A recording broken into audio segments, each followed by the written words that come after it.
Welcome, y'all, my yarny loves. It's past time o'clock for crafting a better world. So let's dig into our tools, our project bags, and see what meaning we can find to inspire us in the work of being, becoming, and braving a better world for all. Hello, we're still in a pandemic over here. Stay home and look at patterns. I have fond memories spent in fabric stores as a kid, leafing through the sewing pattern books with my mom. More recently, the rabbit hole of pattern seeking's been online on awesome sites like Ravelry. But the patterns I'm wanting to look at now, they aren't in magazines or lookbooks. They don't come as digital download PDFs. They are the patterns in and around us. Before the pandemic, when my shop was open to people coming in, I found that a whole lot of crafters were often really stuck and not feeling the freedom to be creative. Now in my shop, people usually came in because they had made a mistake and they didn't know how to fix it. And they were completely immobilized by that need, by that bump in the road. And like with everything, you can tell a lot about a person when they start to share their story. Now usually folks fell into two groups. The first group had these kinds of things to say. There's something wrong with me. Why can't I do this? I just don't understand. It's broken and I can't fix it. A lot of messages turned inward. The second group had these kinds of things to say. Something is wrong with this yarn. It just doesn't form stitches right. I don't think the person who wrote this pattern knew what they were doing. And still, it's broken and I can't fix it. This is really the heart of being a craft store owner, which inevitably has less to do with the project in someone's hands and more to do with whatever is going on within their minds.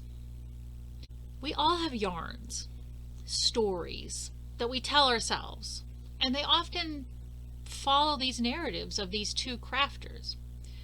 I'm bad and I can't get anything right, or I'm good. Nothing's wrong with me, but something is wrong with everything and everyone else. These are two stories that many of us walk around with. And these yarns or stories really form a kind of pattern. If I blame myself for everything, then I'm always judging myself, always seeking a perfection that I can't ever reasonably fulfill. I'm always disappointed. I probably often find myself in an immobilizing shame spiral. My internal story might lead me towards depression, or it could lead me towards being an angry person or a dissatisfied person.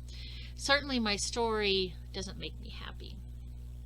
If I blame everyone and everything else for everything, then I'm also seeking a perfection that I and everyone else can't ever reasonably fulfill. And I'm certainly not taking responsibility for anything. I'm still likely always disappointed. I probably come across as judgy and self-righteous, and I'm probably still a really dissatisfied, unhappy person. Certainly, my story doesn't make me happy or fulfill me.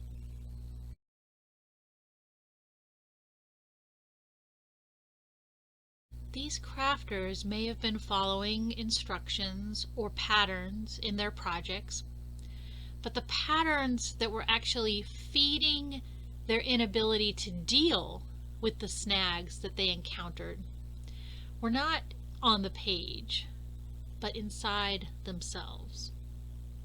Our personal narratives can be like patterns, tapes in our heads that lead us down the same path again and again, blaming others or blaming ourselves, and either way not actually solving the problem that we're faced with.